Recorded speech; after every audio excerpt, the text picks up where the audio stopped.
our starting community, CATEC Infra. Here you see an overview, all the key facts at a glance. So we are a European Union Horizon 2020 starting community of research infrastructures to serve nuclear astrophysics. This is a call where we get our funding from. We are a community of 32 partners in 17 EU countries, and over 4 years we get a funding of 5 million euro. And 13 of our 32 partners are offering access to research infrastructures. As we heard in the talks earlier, that the European Union is supporting this transnational access financially. If you want to have more information than you get today during my presentation, feel free to visit our website on catec-infra.eu. We said we want to serve nuclear astrophysics. So a short introduction here, what is actually nuclear astrophysics? So we are combining 3 disciplines, that is astronomy, astrophysics, and nuclear physics. And I brought here a short example. So here in black you see an astrophysics model, and that is not very well in agreement with observations that are these orange dots here. And if you have a discrepancy like that, you can do an experiment. Here in this case, it was the experiment on the proton capture on neon-22 that is forming into a sodium-23. And when you plug in the results of this nuclear physics experiments, the model is in a better agreement to the observations. So nuclear astrophysics is at the intersection of these 3 disciplines, and with a starting community like ours, we are fostering these connections in between these disciplines. So here's an overview of our 32 funded partners in 17 countries. The Helmholtz-Zentrum Dresden-Rossendorf is coordinating the project, but we have partners, as you can see here, all over Europe. Here is the overview of our 13 research infrastructures where we offer transnational access to. This is divided here in 3 different categories. So in blue you find astronuclear laboratories, like an underground accelerator laboratory, an AMS facilities for accelerator mass spectrometry. Also in Germany, then there's another one in Austria, in Vienna here. We have in Frankfurt, Germany, in Braunschweig, Germany, and Cologne, Germany, 3 further accelerators. Another cyclotron accelerator in Hungary, and also an accelerator facility in Romania, where we provide access to for astronuclear supercomputers. We offer access to 1 supercomputer high-performance computing facility. That is the Viper cluster in the UK.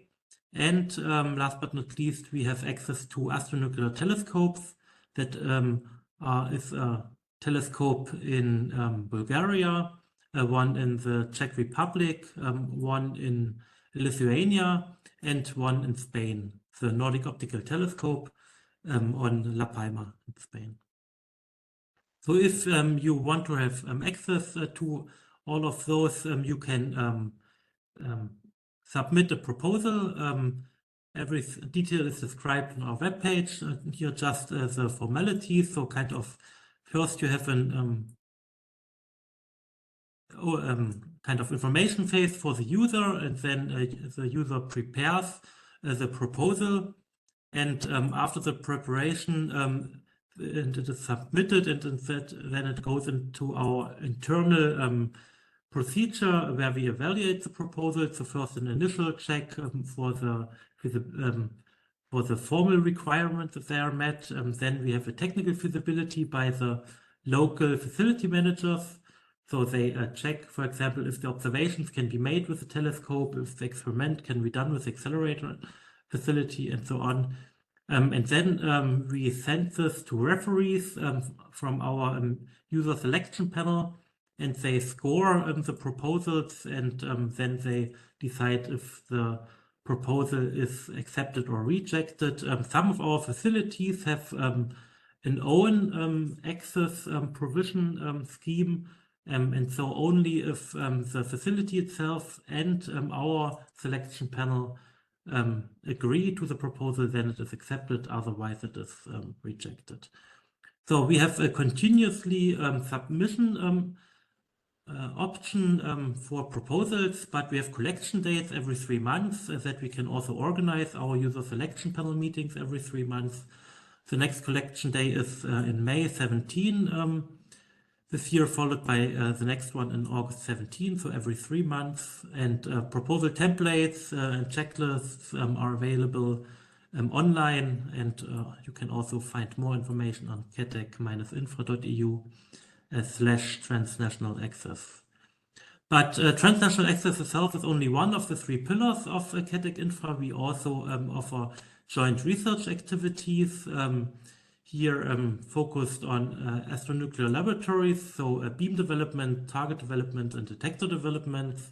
We have astronuclear high-performance computing, where we do modeling of stars and their evolutions with nucleosynthesis codes and cell evolution codes.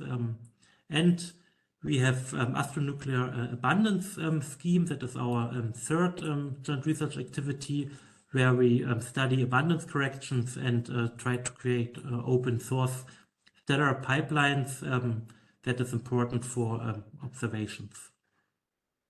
And the third pillar here are networking activities, where we have kind of cross collaborations for galactic chemical evolution. We have also training on the next generation of nuclear astrophysicists. We start at high schools with master classes. We also have scientific schools for PhD students. And we do conference outreach and industry days, where we connect also scientists with colleagues from industry. Astronuclear library is a third networking activity where we kind of focus on the big 3 reactions. Solar fusion is also one of the important things we want to study here, and we create kind of online libraries for data and metadata format. And also we kind of have a bridge to planetary science by doing intense mass spectrometry network that is kind of coordinated in our network activity 4. Yeah. So the cross-cutting goals, I also want to highlight here.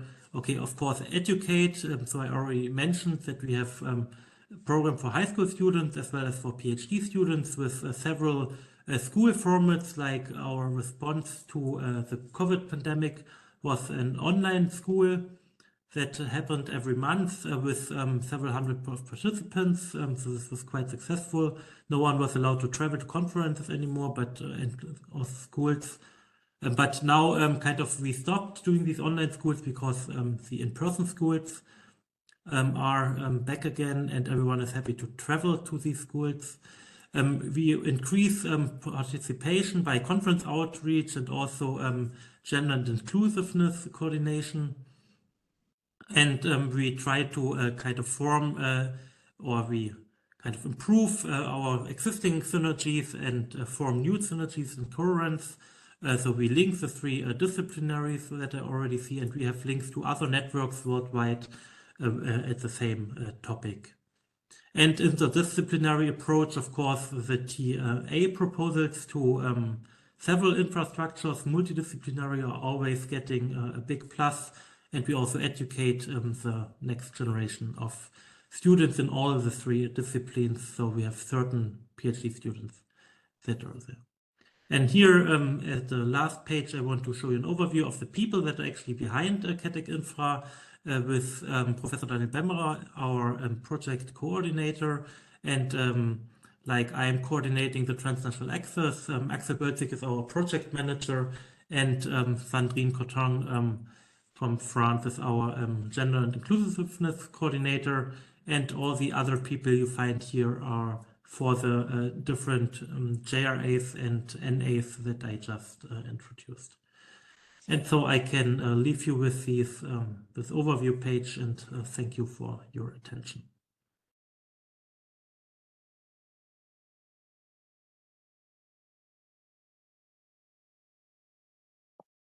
Thank you, Conrad Schmidt, for this presentation. Now, I will kindly ask you to Mr. Gerard Lorelai if he's able to present, Yes, and that's I will kindly give you the floor to so. present. Thanks again, and apologies for this. I think you can finally see my presentation now. A little bit of technical difficulties, but I'm not a WebEx user, so this was the main reason. Okay, so thanks again, and apologies for the delay. So I'm Gerard O'Reilly, as mentioned already. I'm helping out in the coordination of this ERIS project, so Engineering Research Infrastructures for European Synergies. And what exactly is this project? Well, it's actually not so dissimilar to what has been presented already in terms of the structure and the format. Obviously, the objectives and the scope may be slightly different, although there are some similarities, I think, with the project presented from GeoLab in Switzerland, being that they're both engineering related, let's say. So the objectives of what we're looking at here in this project is to give transnational access, okay, so TA or TNA, to these research infrastructures to give to do research on seismic, wind, and geotechnical hazards. So essentially relating to earthquakes, storms like wind storms, thunderstorms, stuff like that, but also issues related to geotechnical problems in the ground. So we'll see a little bit more about that in a moment. The funding, okay, as we know, is coming from the European Union. The total budget of just over 11 million euros, with some strange mechanism in place because of the difficulties caused by Brexit and the lack of agreements and so on. But okay, let's not stay talking about details about that. The duration will be 4 years, so we're approaching 1 year of the project, so we still have 3 more years of activities to go. And we have a website, email address where you can find a lot of information that I will try and briefly go through here today. Not in extreme detail, but if you're looking for more, feel free to contact us or visit the website. So as I mentioned, the research goals. So what we try to do, given that we're dealing with, let's say, engineering, but we also want to look at different types of engineering, so seismic, wind, geotechnical. We try to find some common research goals between all of them. So some general goals that could be common between all of them, and then how we could apply this to the world around us. So we were looking at these 3 ideas of loss-driven design and mitigation. So let's say a very generic goal, but I think a worthwhile one all the same. Risk quantification, prioritization, and of course green and sustainable development, which is obviously a big focus in recent years. So we're looking at how these could be focused, how these could be applied to the research area. So things like the built environment, so things like the building in which we're sitting right now, or things like critical infrastructures like bridges, airports, things that we need for the operation of society, industrial facilities like power plants, like any kind of thing that is important for the production of things that we consume, and also advanced technologies, not to be focusing just on daily life, but also focusing on let's say frontier research that can move and advance particular aspects, and seeing how these would interact with the different hazards that we mentioned, so earthquake, wind, and geo-related hazards. So to kind of give a more graphical representation of what I've just said there. So if we think about it vertically, that we have these overall goals that we're trying to achieve. So related to loss, like economic losses, let's say, risks in terms of mathematics or something a bit more complicated, but risk in general can be a conceptual term, and also the green and sustainable development. And we try to apply this to the research areas I just mentioned as well. So built environment, industrial facilities, and so on and so forth, and how these could relate to the hazards that I mentioned. So what we're trying to do is encourage people to construct their projects with this kind of framework, because at the end of the day, what this project is doing is giving transnational access for sure, but at the end of the day, we want to have an overall common theme or common thrust behind it. So like the general message is that we are tackling these kinds of issues.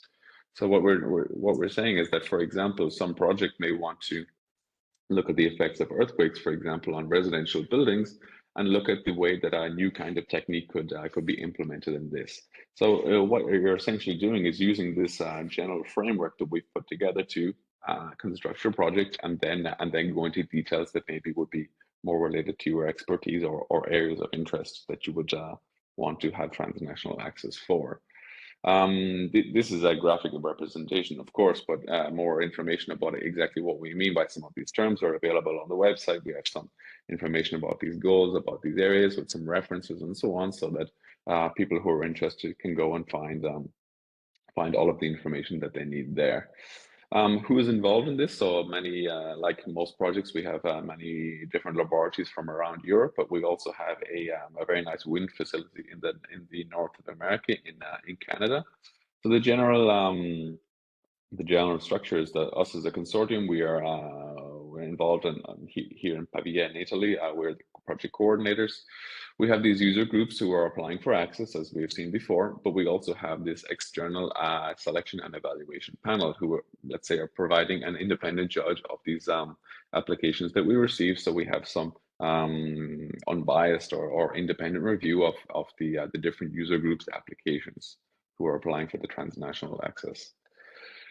To give an idea of some of these facilities that we're making available, this is just one example of the laboratory that is actually downstairs from this building I'm sitting in right now. They were testing something a moment ago, so I was hoping there would be no more noise.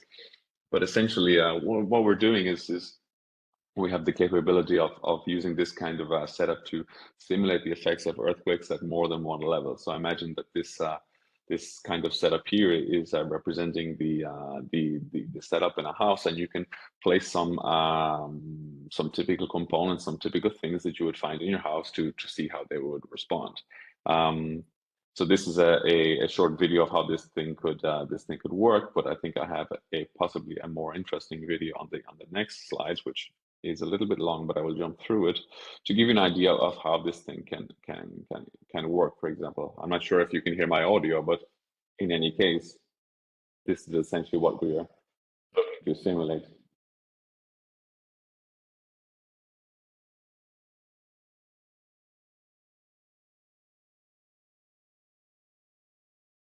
So obviously, it can be a little bit exciting when you're looking at something like this being destroyed in front of you, but obviously it's a more important objective is behind all of this. So what we're trying to do is simulate what could be happening to a room in a house, for example, that you have seen there, and then maybe understand how we could do things a little bit better from an engineering perspective to stop the kind of thing that has just happened in the video I've just shown you. So this is another example of a laboratory we have in the United Kingdom, so in Bristol. So this is another kind of slightly different but similar kind of shaking table that can also simulate some effects of earthquakes. There are also a soil pit available in this at this research infrastructure, which can help out in the geotechnical aspects. The other issue I was mentioning before. So these are just some of the kinds of technologies we have. This is another kind of laboratory that we're giving access to, which is quite strange in the sense that it's a mobile laboratory. So the idea is that we can actually bring the laboratory to some particular place. So for example, if we look at the little cartoon or the little animation on the top left of the slide, what we're looking at is we can go to a particular place somewhere close by in Europe, let's say, bring the laboratory there and actually do some testing in situ. So without having to bring and modify things into a laboratory setting. So this offers certain kinds of advantages in that respect. In terms of wind tunnels, so this is the other hazard that I was mentioning. We have some partners around Europe and also in Canada. So the idea here is to use these wind tunnels to look at the dynamic effects, or air dynamics on different kinds of components within that framework that I was mentioning. So this is an example of a wind tunnel in Nantes in France. And the different kind of options that are available there. The same thing as well related to wind hazards. So this is in the port of Genoa in Italy. So this is a LiDAR system that is essentially looking and scanning for the atmosphere in the port of Genoa and providing a lot of valuable data that can be useful to understand things about weather systems and the possibility of different kinds of thunderstorms and so on. So essentially using this kind of infrastructure and this kind of data to better understand what we can do from an engineering perspective then. In terms of applications, I won't get into extreme detail here because it's much similar to what has been discussed already, and of course more details are available online or also by emailing us. But essentially, it's just through a Google Form application where some detail about your proposal and some application form are required. So essentially, we just ask people to compile a very short application form, a list of the users, and some slides to give an illustration of what exactly they have in mind to test via the transnational access. The general procedure is maybe looks a bit complicated, but it's actually quite similar to what has been presented and relatively simple. So if we start at the top left, we have user groups, so potential user groups who would be the people connected to this call today. We encourage some interaction with the different laboratories shown on the bottom of the slide, so you can have an idea of what the possibilities are, what the availability is, what kind of tests are and are not possible from just an engineering perspective. And then you essentially just apply, submit your application online through the Google form that I had mentioned already. And we distribute this based on the expertise of the different panel members that we have involved in the project.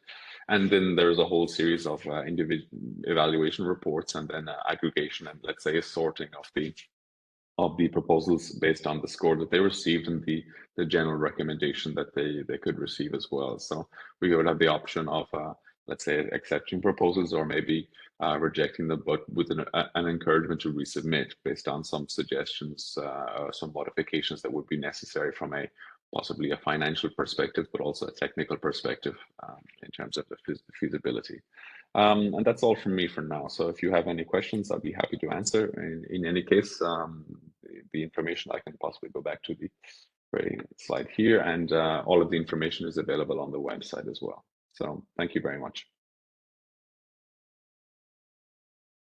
Thank you very much, Dr. Gerald Lorelai, for this particular presentation. Now we are approaching to the Q&A session. So for the attendees, I will just warmly ask you if you have a general question. We, as a team, we will promptly answer, of course, to this question, or in general, if you have a more specific question to the panelists, we will collect them and we'll try to promptly answer.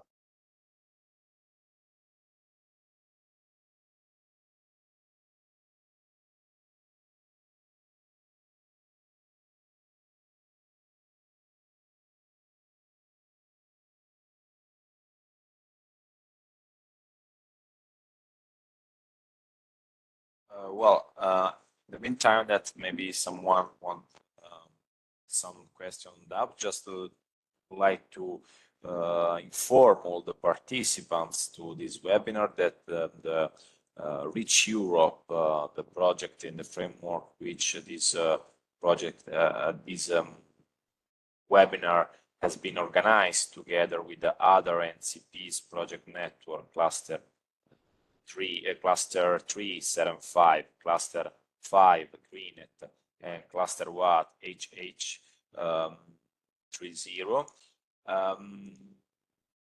offer a service of in the Reach Europe website, offer a service to promote the transnational virtual access. So all the transnational and virtual access opportunity financed in the framework of Horizon 2020 and Horizon Europe project are from our team, collected and displayed and uploaded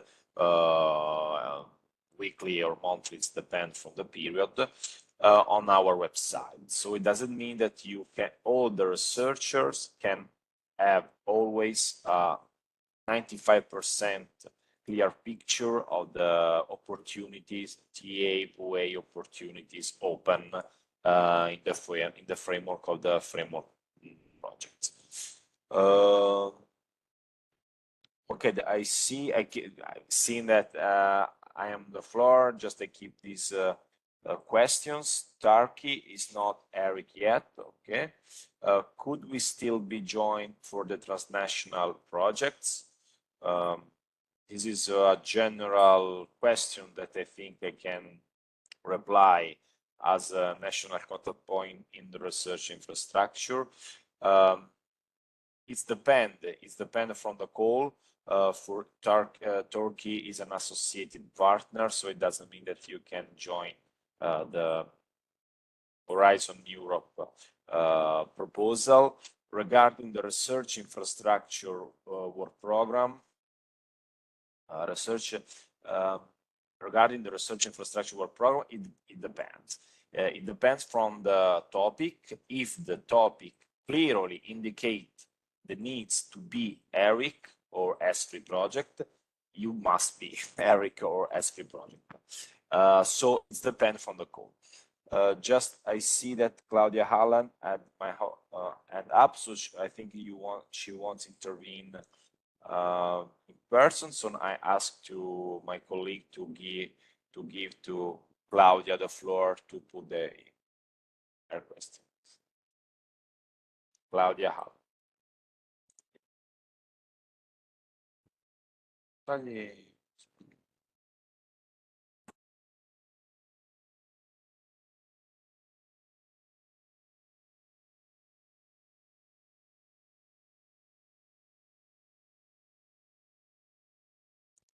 Oh, hi. Can you hear me? Yes, we can hear you. Fantastic. I wanted to ask the panelists, in particular about remote access. We just yesterday had a very interesting workshop from the Horizon Europe Research Infrastructure Project e-remote that maybe Rich can consider it for future webinars as a possibility. It's a very interesting project that is looking into improving remote access to research infrastructures. And during remote access, at least for INSTRUCT, that is the infrastructure working, is for structural biology, remote access has always been important, but during the pandemic, it showed how crucial it was for research infrastructure to be able to provide remote access. But providing remote access brings their own challenges. Then I was wondering if the panelists would like to comment about any specific issues they face in their own infrastructures regarding this issue, and also to extend the invitation to all of them to interact with this project, with e-remote, to work together towards a better delivery of remote access. Thank you.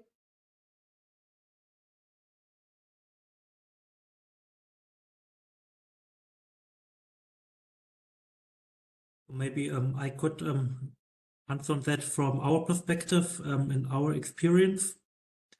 So during the pandemic, of course, we also had this problem that transnational access, especially to our laboratories, was not possible anymore. And so we offered remote access. But of course, if you offer remote access to an experimental station, you need a lot of manpower also on site. Instead of guests coming to the facilities and doing the experiments, the facilities themselves had to organize staff working on the experiments. And so it worked out. We could manage that. But of course, like in the beginning, you have to calculate kind of a price for user time. And this is not appropriate anymore if you have more personal work to do on these facilities. And then on the other hand, we have our telescopes, and 3 out of our 4 telescopes are actually providing only remote access.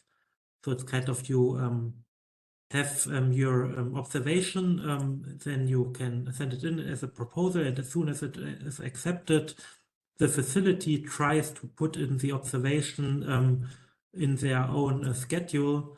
And this will be done completely remotely. So in the end, the user only gets the final result of this observation back. And the same is also true for our supercomputer facility, but this is also not appropriate if someone would just go to the facility where the computations are done. So there's really no need in that. Yeah, that is kind of the experience, what I can tell from our experience. Thanks.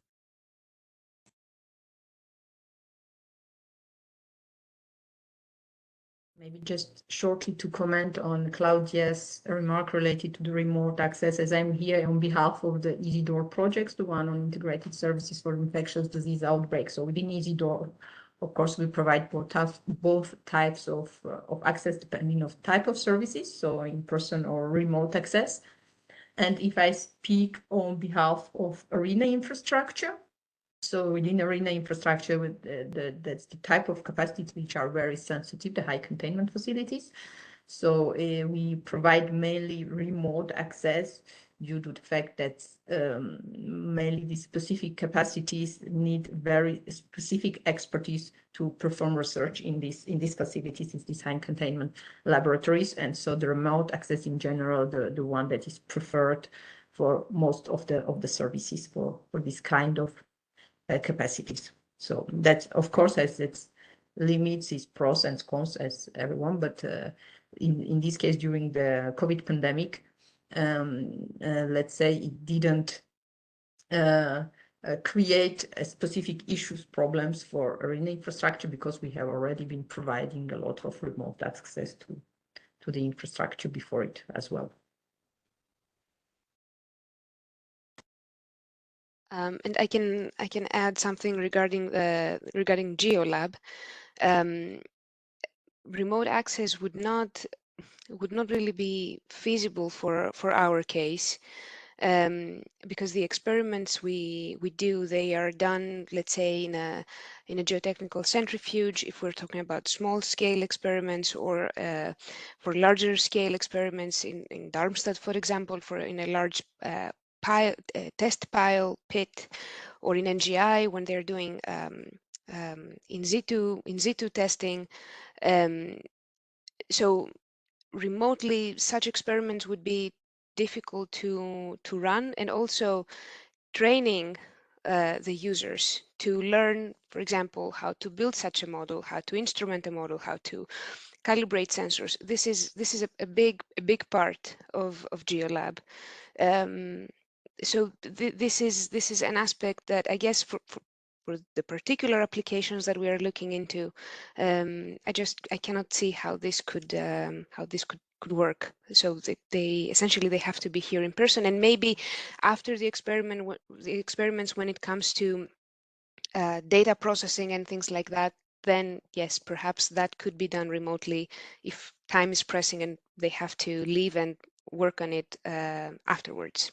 I hope this answered the question. Yeah, to jump in essentially on what has just been said, it would be the same thing for ERES as well. So another engineering based project where a lot of the value of this kind of transnational access is actually being present and seeing things in detail. So as was mentioned, the instrumentation, seeing how things are set up, seeing how things are used.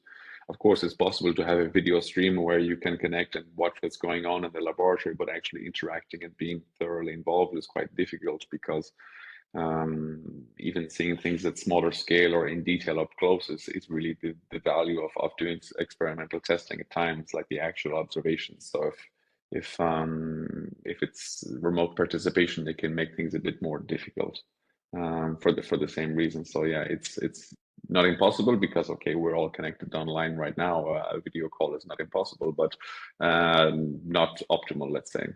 While I'm speaking, I will answer the question that has popped up in the chat for us as well. So the specific times of the year when the proposal applications are open.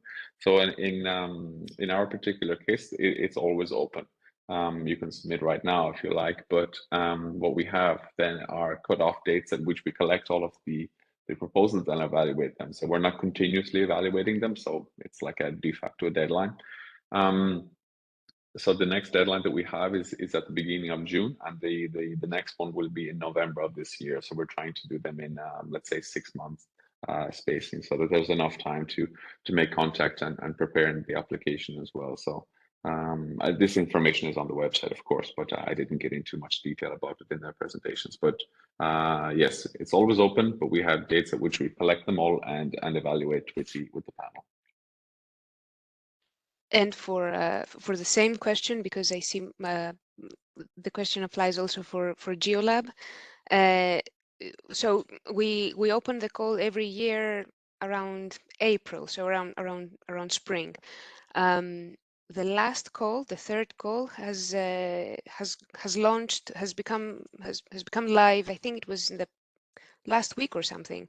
So if you go to the website, you should be able to, I think it's the tab that says taking part or something like that. You should be able to find the rules and conditions, so all necessary documentation, templates, etc. And you can start writing your proposal, and just make sure to submit it by the deadline, by the end of September. All information is on the website.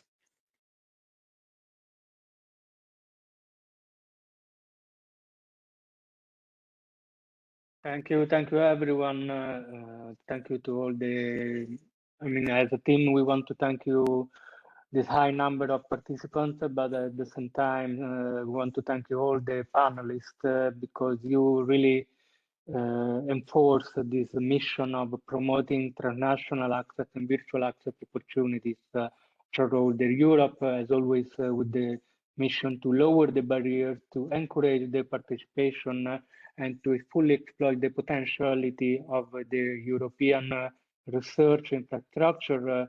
And just notice, we want to inform you that in the chat is available a form, a little survey about if you can please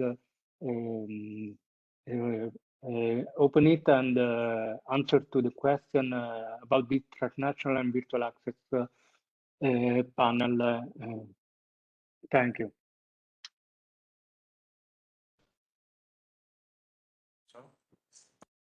Okay, just thank you again for your for all your presentation. Just I'm going to share in the chat. Wait a second.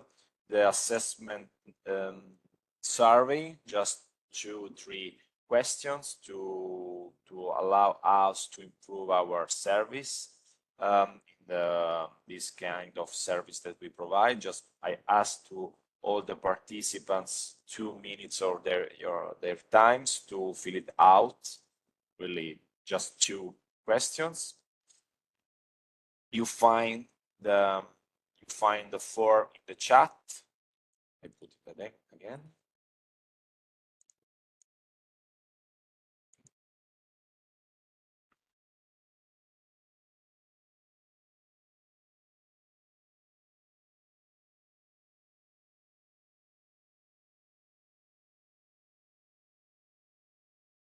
Okay. Well, just 1 minute more, and then I think we can close our webinar. In the meantime, just let me remember you again that Reach Europe project promotes 2 or at least 3 webinar per year, always virtually. Webinar on the promotion of transnational virtual access. Again, I invite you to visit our Reach Europe specific session for the promotion of transnational virtual access. Well, I think that I hope this webinar was useful for the researchers. I again want to really thanks to all the panelists intervened here, the Reach Europe staff, both from APRE and from partners like ISCI and all the other contributors. I think that now we can close. And again, thank you very much and see you soon. Bye-bye. Thank you, everyone. Bye. Thank you, everyone. Bye. Thank you. Bye. Bye-bye.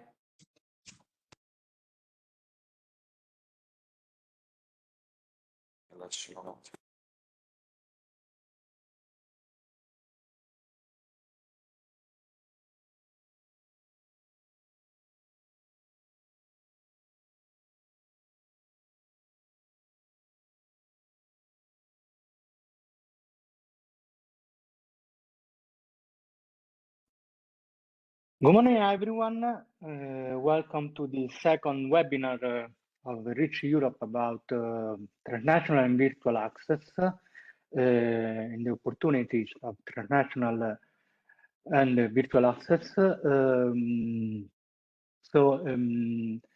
Thank you for attending, and just an administrative notice, this webinar will be recorded, as always, and then shared.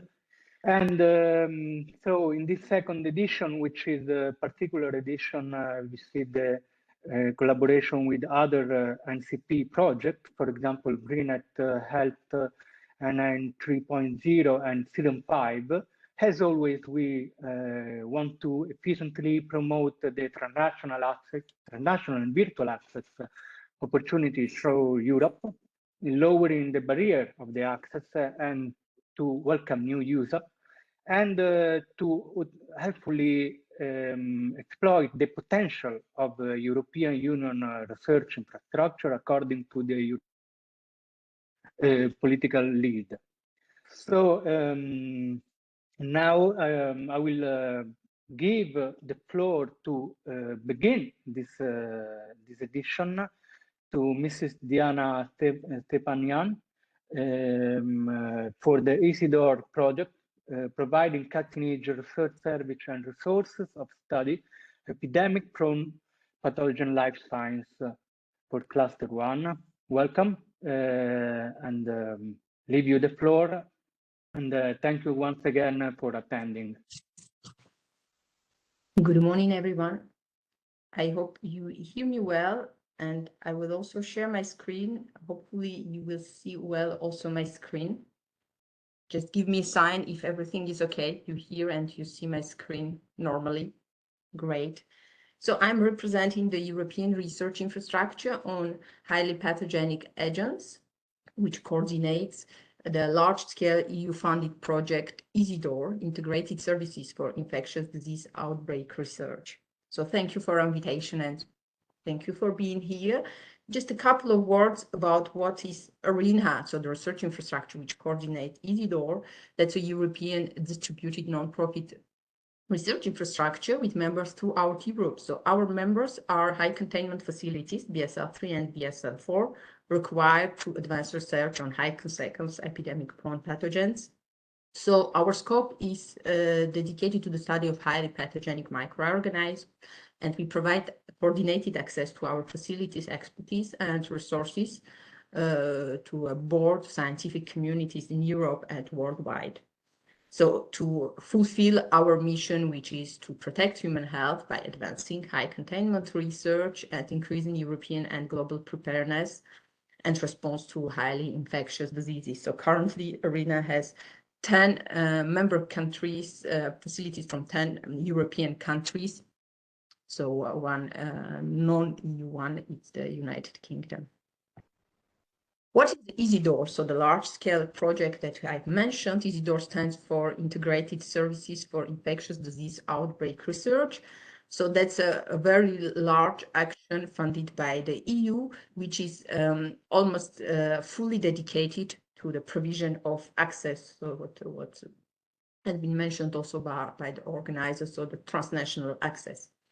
So that's the first cornerstone of the recently established European authority, the European Health Emergency Preparedness and Response Authority, HERA, because Isidore is funded through HERA Incubator also. Basically, that's one of the first big actions of HERA. And the aim of Isidore is to support scientists and their research on epidemic and pandemic-prone pathogens through provision of free access to the whole catalog of services. So that's initially a 3-year project with more than 20 million euros funded by the EU, with more than 300 different services and resources from more than 150 partners across Europe, but not only. So we have 32 member countries within the consortium. So the Isidore action has 2 big pillars that supports pandemic preparedness and response action. It is done to providing free access to the whole catalog of, which is an integrated catalog and one health-driven catalog services to support projects of external scientists. It is done through the call for proposals that we are launching, which are called TNA, Transnational Access Calls. So the scientists will have access to the services that are outside of its own country. And the topics decided within this call for proposals are aligned with the key authorities and initiatives in the field of pandemic preparedness and response, which are part of our strategic advisory board. So that's around 10 different organizations, from HERA, European Commission, to WHO, European CDC, European Medicine Agency, etc. The EasyDoor is organized. It's basically a big network of networks. So the 17 European distributed research infrastructures in a biomedical field, and also networks in the field of infectious disease research. So they bring to EasyDoor these more than 150 service providing research organizations, from structural biology to social sciences and clinical trials. So that's a very large scale, range, and chain of different services that researchers may need to advance research on specific epidemic and pandemic-prone pathogens. So it is organized in 9 big families of different services. So there are analytical services, cell models, in vivo models, immunomonitoring and profiling, support for diagnostic and therapeutic development, support for vaccine development, clinical samples, regulatory advice, trial preparation or access to clinical trials, and social sciences and epidemiology. So I invite you to check also on our website details of this different group of services, which can be very helpful for different scientists and users to get into details. It's never enough to explain the difference between a DNA and the usual funding model, which is not always clear for scientists. So for a usual funding model, there are calls for proposals, and researchers apply to get funding to perform their research by their own means or their consortium, while a transnational access European calls mechanism that we launch calls for proposals, and researchers submit their proposals not to get funding, but to get free access to specific services and infrastructures. So the funding is not provided to the researcher, but the funding is provided to the service providing organization, the research infrastructure. And then the scientist is provided with free access services, either to facilities, to specific equipment, or specific expertise. So the mode of operation of EasyDoor is that we launch these calls for proposals. The scientists apply for this, and then applications are evaluated by independent reviewers, and selected projects then are implemented at the EasyDoor member facilities. So the scientists get this free transnational access to these different services and facilities to perform their research. As I said at the beginning, so EasyDoor scientific scope is based on 2 big pillars, which are rapid research response and preparedness. And so our calls also are organized in the same way. When EasyDoor was launched a little bit more than 1 year ago, it was the first calls were mainly dedicated to the response. So because one of the big things were the SARS-CoV-2 variants calls, which is currently temporarily closed, and the second ones were related to the monkeypox virus, because there was multi-country outbreak last year, and the EasyDoor consortium was among first organizations also to launch specific calls dedicated to monkeypox virus. And we have currently open preparedness calls. It's a big program which includes 4 family of calls dedicated to risk group 4 pathogens, to respiratory pathogens, to vector-borne pathogens and their vectors, and other pathogens with epidemic potential, which includes pathogen X. So the group of pathogens that are included in these 4 calls are presented also on the call website, of course. That's what we call priority preparedness pathogens list. So the details about each type of pathogen that is eligible within these 4 calls are on your screens. So you see that these are the 4 different groups of calls for pandemic preparedness. So to access the facilities and to submit applications for preparedness calls, the applicants, so the scientists, should be aligned with one of the 7 sections of the preparedness calls. So basically, these are not very detailed calls, but there are specific sections, so that's very large. So the application of science should be aligned with one of the sections that you see on your screen. So that's our surveillance, epidemic risk management, understanding pathogen natural history, diagnostic, therapeutics, vaccines, social sciences and epidemiology, and vector biology, vector control, and should be aligned also with one of the pathogens that I have already shown to you. So this priority pathogens list. I think that's almost all that I wanted to say to you, or you can contact us at our email that you see on your screens, and to have more details also about ongoing calls and upcoming calls, please check also our website, and you can follow us on the Twitter to stay updated about all the ongoing calls and future information. Thank you very much. I'm happy to answer afterwards your questions. Thank you very much, Mrs. Tepanian, for this presentation, very helpful and very educative. I just one notice for those who are asking questions in the chat, we will collect them and we will promptly answer in the Q&A session at the end of the panel. So now we'll give the floor to Mrs. Eva Corre from consortium partner ETHD with the presentation of GeoLab Knowledge Platform Critical Infrastructure Cluster 3. Welcome, I give you the floor. Welcome everyone. Let me share my screen.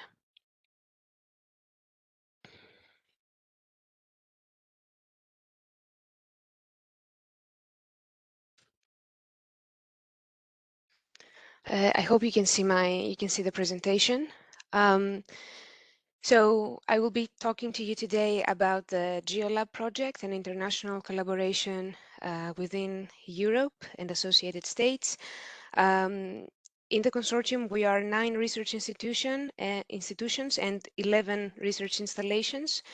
And I will be mainly speaking today about the transnational access. So our objectives are to provide access to 11 research installations and perform groundbreaking research, meaning experiments in that case, and perform innovative experiments taking advantage of the GeoLab capabilities and pushing further the state of the art.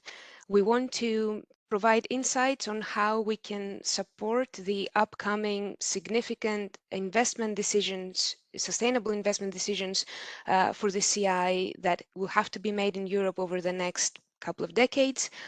And we are striving to enable development through an interdisciplinary and cross-boundary approach for innovative and integral solutions so that we can enhance the CI resilience, the critical infrastructure resilience, and reduce the costs of ownership. We want to have as big an impact as possible. So you can see in the central circle here, this is the consortium, and then further, the bigger circle, you see the user community. And obviously in the groups we want to target, we have the scientific research community, but also the construction industry, and then critical infrastructure network managers, as well as policymakers. How is the transnational access organized?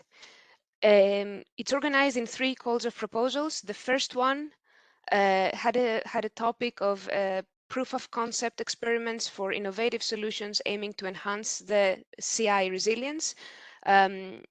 This call opened in 2021, and right now we are finalizing the projects. The second one opened in the spring of 2022, and the topic was, we were taking it one step further. So this was about experiments that were aiming to study the pressures on CI. So we went a little bit deeper on the experimental investigation. And then the last call became public a few weeks ago. And these are experiments that are going to be used to validate numerical models, leading to a better engineering design. So as you can see, there is a gradual build-up in the theme of the proposals we have launched. Just for you to have an indication, in the first round, we received in total 23 proposals and 15 of them were accepted. In the second round, we received 26 proposals, of which 11 were accepted. And as I said earlier, this is the third call. It launched a few weeks ago, so you can go to our website, and if you're interested, you can apply. Important dates for you to remember: the submission deadline is at the end of September. And then usually the results are announced before the Christmas break. Eligibility.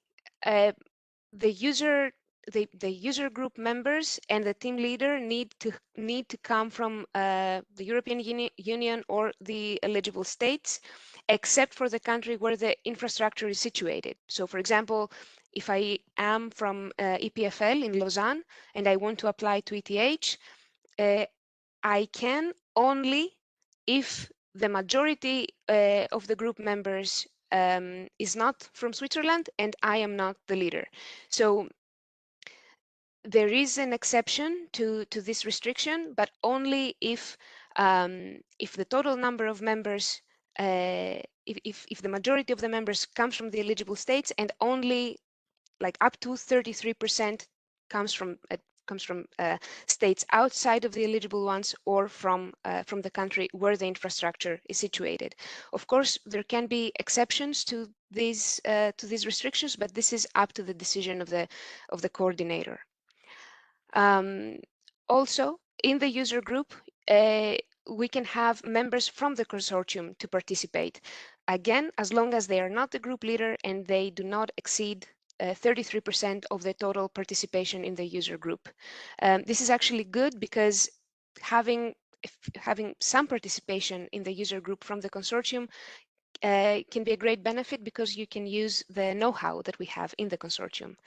And then one last restriction, or prerequisite rather, is that if you choose to participate, then you will have to be able to publish your results after the end of the project to open literature. So if you're not able to publish, then this obviously this will not work. You're not eligible. If you want, you can take a snapshot of this slide. These are the countries that are eligible to participate in the project. And then for the proposal requirements, what the users need to fill out is an application form, and they need to write a proposal. What we are looking into is relevance to the theme, a research plan that is well thought out, well planned, provided in detail. The relevant experience of the group plays a big role, and also we're trying to have a gender balance and early stage researcher involvement. To that, we have added an additional clause. This happened in the second round, and this was because we wanted to encourage participation from practice. So there needs to be tangible proof in the text of the proposal that the problem you're addressing is indeed a problem of the practice. And if this is satisfactorily presented in the proposal, then the proposal will get some more points depending on how much participation there is in the user group from practice. Make sure also to attach a CV for each member of the user group, but please make sure that it's a short one. And then all user groups or prospective user groups are strongly encouraged to contact the facility to which they want to apply. So for example, if you want to apply to Cambridge or to Delft or to ETH, you will go to the website. There is a contact person for each of those facilities. For ETH, this is me. So you'll send me an email saying that I'm interested in applying for GeoLab, and then we will arrange a meeting and we will talk about your proposal, your experiments.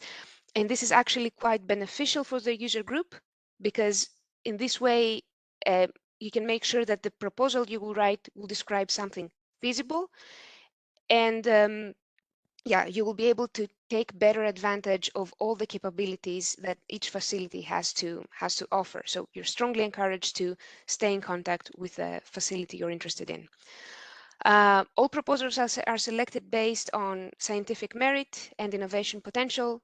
The evaluation is not done by the consortium, but rather by an international user selection panel comprising of academicians and also people from practice. We try to have at least 3 people per proposal so that there is a dialogue during the evaluation. Even if a proposal is not accepted, everyone will receive an email with feedback, and you are strongly encouraged, in the next call to improve your proposal and adjust it to the theme of the next call, and then resubmit it if you want. Now, the access policy is a document where essentially we describe the rules and conditions for transnational access, and here I want to address the financial aspect because this is quite important. So access is provided free of charge to all users, and this includes infrastructural, logistical, technical, and scientific support, including the training. Essentially, the user group will come to a facility and they will perform experiments for free. We also cover travel and subsistence expenses for all users within the eligible team, and obviously everyone will be reimbursed equally. And just for you to have an idea, as a rule of thumb, roughly each experimental campaign, so each project, lasts roughly about a month. So each visit, each transnational access to a facility lasts about a month. Now, obviously, if a user group can cover their expenses and, for the sake of staying a little bit longer, this is an option after, obviously, they discuss it with the facility manager. And with that, I would like to close the presentation, and I would be happy to answer any questions you may have. Thank you, Mrs. Eva Corre, for this particular presentation about European synergies in transnational and virtual access opportunities. Now we'll keep going in this panel, and I will give the floor to Dr. Gerald O'Reilly, the coordinator of ERISE project, which will talk about engineering research infrastructure for European synergies in Cluster 5. So thank you, Gerard, and we'll give you the floor. Thank you very much. I'm trying to share a screen, but just give me a moment because I'm having permission problems with my Macintosh. I think I need to exit and re-enter again after doing this. It could be possible. One moment. I'm sorry for this. So I need to.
Okay, thank you, and sorry for this.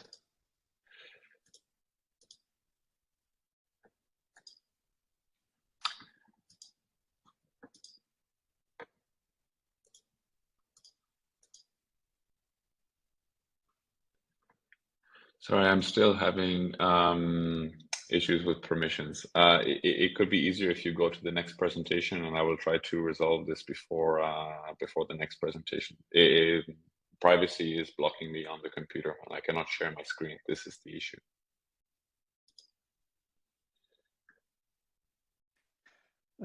Thank you, Gerard. So we will keep moving in this panel, and we'll give the floor to Mr. Schmidt, Conrad Schmidt, from Transnational Access Coordinator for the project SheTech Infra. and for nuclear astrophysics and physics and astronomy. I'll give you the floor, Mrs. Schmidt.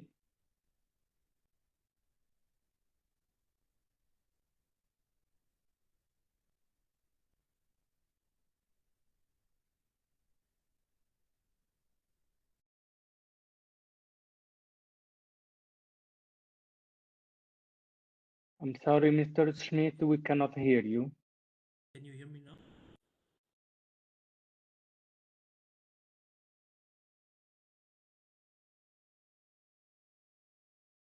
Hear me? Can we hear you very low? Your volume is very low, Mr. Schmidt. Okay, let me try to.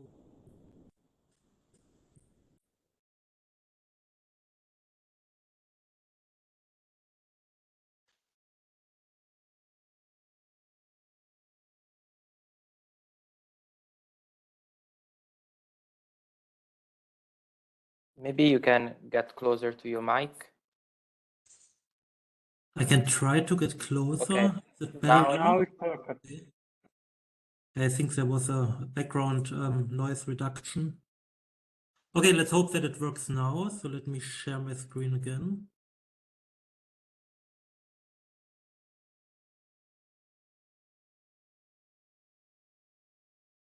Okay, so I want to talk about